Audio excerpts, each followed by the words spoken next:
नमस्कार, मैं हूँ राधिका पुराणिक। स्वागत करती हूँ आपका यूबी न्यूज में। पेश है आपके शहर और प्रदेश की 10 बड़ी खबरें जो दिन भर की भागदौड़ में आपसे कहीं न कहीं छूट जाती है। हमारी पहली खबर मंडला से है, जहां मुख्यमंत्री डॉक्टर मोहन यादव ने बाजार में दिए जैसे सामान बेच रहे गरीबों से फीस नहीं लेने की बात कही है।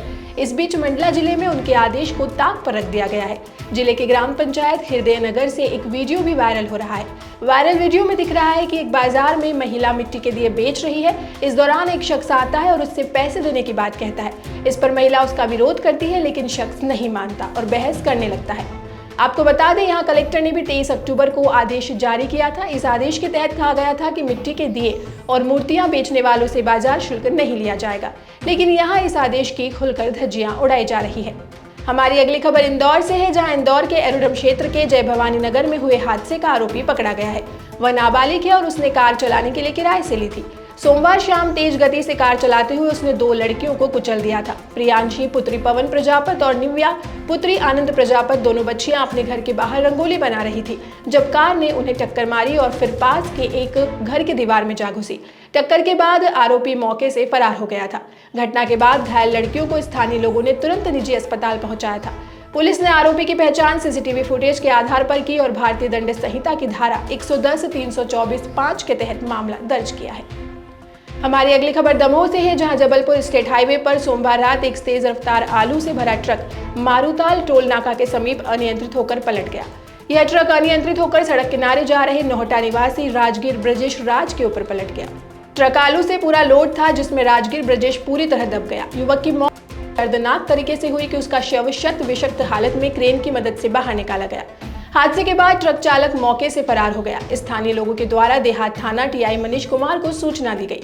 घटना की सूचना मिलते ही देहात थाना पुलिस मौके पर पहुंची और शव को जिला अस्पताल के शवगृह में रखवाया गया। हमारी अगली खबर इंदौर से है, जहां शहर के विजयनगर थाना पर पीड़ित युवती की शिकायत पर पुलिस ने एक मामला दर्ज किया है। इस पूरे मामले के बारे में जानकारी देते हुए एडिशनल डीसीपी अमरेंद्र सिंह ने बताया कि विजयनगर क्षेत्र के होटल में युवती के साथ का मामला सामने आने पर युवती द्वारा शिकायत दर्ज की गई और प्रारंभिक जांच में पता लगा कि युवती से उसकी पहचान इंस्टाग्राम के माध्यम से हुई थी। कई बार उनका मिलना भी हुआ था। इस दौरान युवक ने उसे शादी का झांसा दिया और एक होटल में ले जाकर उसके साथ जब महिला ने उससे शादी करने का बोला तो वह उसे धमकाने लगा और उसे जान से मारने की धमकी देने लगा। लगातार इस मामले में पुलिस जांच कर रही है और युवक की तलाश भी की जा रही है। हमारी अगली खबर सागर से है, जहां खाद की किल्लत से जूझ रहे किसानों का आक्रोश दिन प्रतिदिन बढ़ता जा रहा है। दिन भर खाद लेने के लिए लाइन में लगे किसानों का गुस्सा फूटने लगा है। ऐसा ही मामला सागर जिले के राहतगढ़ से सामने आया है, जहां खाद के लिए पहले लेने की होड़ में किसानों के बीच मारपीट हो गई। सागर जिले के राहतगढ़ में सोमवार को कृषि उपज मंडी में स्थित केंद्र पर खाद का वितरण किया जा रहा था। इस दौरान बाहर लाइनों में लगे किसान पहले हमें दो की बात को लेकर भड़क गए, जिससे जमकर मारपीट हो गई, जिसमें लात घूंसे जूते चप्पल तक चल गए। इस घटना का वीडियो अब सोशल मीडिया पर वायरल हो रहा है। सूचना मिलते ही मौके पर पुलिस पहुंची और मामले को शांत कराया। हमारी अगली खबर मध्य प्रदेश से है, जहां रतलाम जिले में स्थित महालक्ष्मी का एक अनोखा और प्राचीन मंदिर है। ये भारत का एकमात्र ऐसा मंदिर है जहां मां लक्ष्मी का श्रृंगार भक्तों द्वारा लाए गए गहनों और नोटों से किया जाता है। 5 दिनों तक नोटों गहनों से सजा मंदिर भक्तों के आकर्षण का केंद्र होता है। दिवाली के दौरान मां लक्ष्मी के दर्शन और उनकी विशेष साज सज्जा को देखने के लिए श्रद्धालु दूर दूर से आते हैं। नोटों से सजावट के बाद धनतेरस के दिन ब्रह्म मुहूर्त में खोला जाता है और गोवर्धन पूजा के बाद यहाँ के पट बंद कर दिए जाते हैं। इस दौरान भक्त मां लक्ष्मी के दर्शन कर अपनी मनोकामनाएं पूरी होने का आशीर्वाद प्राप्त करते हैं। इस अनोखी परंपरा में पिछले कई वर्षों से कभी कोई गहना गायब नहीं हुआ, जो भक्तों के बीच एक गहरी श्रद्धा और विश्वास का प्रतीक है। हमारी अगली खबर टीकमगढ़ से है, जहाँ जिले की नगर परिषद सीएमओ एवं परिषद के बीच चल रही तनातनी के चलते परिषद ने फिर कड़ा विरोध जताया है। परिषद का कहना था कि सीएमओ द्वारा लगातार मनमानी की जा रही है। नगर परिषद के लिए सामग्री खरीदी को लेकर सीएमओ द्वारा लाखों का भुगतान कर दिया गया है, जबकि खरीदी गई सामग्री का परिषद से सत्यापन नहीं कराया गया है।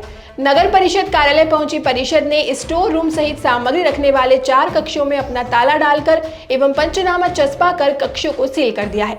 खरीदी गई सामग्री देखने और उसका सत्यापन करने के लिए चाबी नहीं मिलने पर परिषद द्वारा यह कदम उठाया गया है।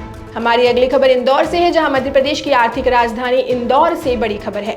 The Indian institute of management यानी कि IIM इंदौर के छात्रों को अब रिसर्च के लिए तो प्रोत्साहन मिलेगा ही, साथ ही उन्हें ड्यूल डिग्री भी मिल सकती है। दरअसल IIM इंदौर ने नॉर्वे की क्रिस्टेनिया यूनिवर्सिटी और चीन की यूचाओ यूनिवर्सिटी के साथ में MOU साइन किया है।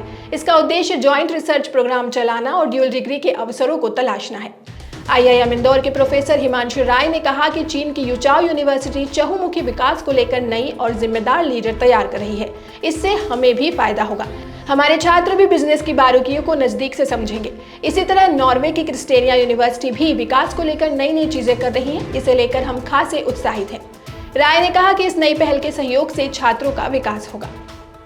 हमारी अगली खबर उज्जैन से है, जहां श्री महाकालेश्वर मंदिर में भस्म आरती के दौरान बाबा महाकाल भस्म आरती के दौरान कुछ ऐसे श्रृंगारित हुए कि उनके मस्तक पर कुमकुम का तिलक और सूर्य लगाया गया और महानिर्वाणी अखाड़े द्वारा बाबा महाकाल को भस्म अर्पित की गई। फिर फूलों की माला से बाबा महाकाल का श्रृंगार किया गया। जिसने भी इन दिव्य दर्शनों का लाभ लिया वो देखते ही रह गया। आज श्रद्धालुओं ने नंदी हॉल और गणेश मंडपम से बाबा महाकाल के दिव्य भस्म आरती के दर्शन किए और भस्म आरती की व्यवस्था से लाभान्वित हुए। हमारी आखिरी खबर इंदौर से है, जहां इंदौर की आबोहवा लगातार खराब होती जा रही है। दिल्ली मुंबई की तरह इंदौर भी अब वायु प्रदूषण के मामले में लगातार नए रिकॉर्ड बना रहा है। पिछले एक सप्ताह में इंदौर का AQI यानी एयर क्वालिटी इंडेक्स 200 के पार चल रहा है। 26 अक्टूबर को तो यह 235 तक पहुंचा, जो बेहद खतरनाक स्तर है।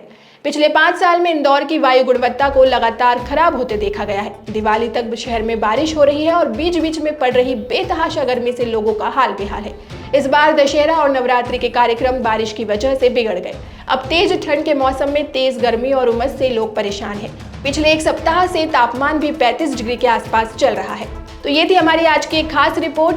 आपको यह कैसी लगी, अपने विचार हमसे जरूर साझा करें। वीडियो को लाइक और शेयर करें, साथ ही चैनल को सब्सक्राइब करें। UB न्यूज़ आपके लिए लाता रहेगा देश विदेश से जुड़ी ऐसी ही तमाम खबरें। तब तक के लिए धन्यवाद।